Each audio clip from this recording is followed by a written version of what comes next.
আজ রবিবার, দীঘাতে তৃতীয়তম দিন। চলুন সকাল সকাল সবার জন্য একটু চা আর কফি বানিয়ে ফেলি।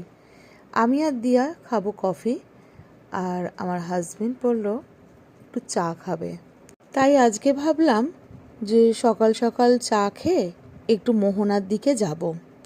কিন্তু আকাশের অবস্থা এতটাই বাজে যে আর মোহনায় যাওয়ার মতন পরিস্থিতি নেই।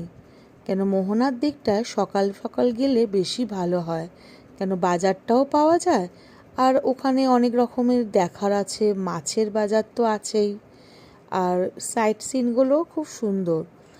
তো অনেক বছর আগেই এসেছিলাম, প্রায় ধরুন 12-13 বছর আগে। তখন আমার মেয়ে বেশ ছোট, 5+।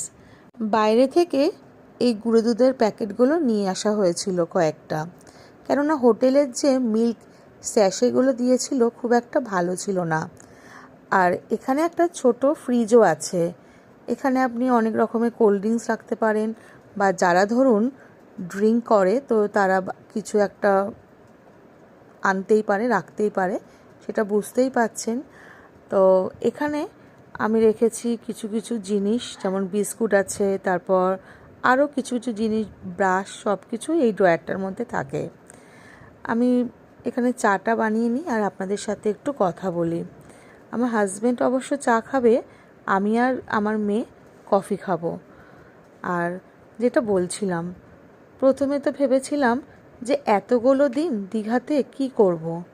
এখন দেখছি দীঘাতেও দেখার মতন অনেকটাই সুন্দর সুন্দর প্লেস আছে, যেইগুলোতে আমরা আজকে যেতেও পারলাম না।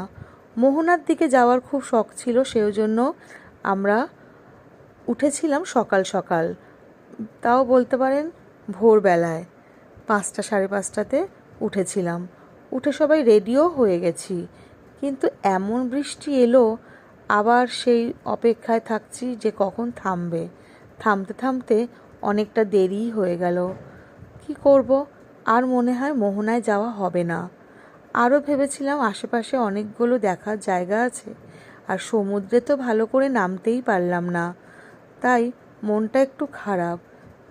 এতগুলো দিন থাকছি, কিন্তু ঠিক করে যদি উপভোগই না করতে পারলাম তাহলে আর কি হলো।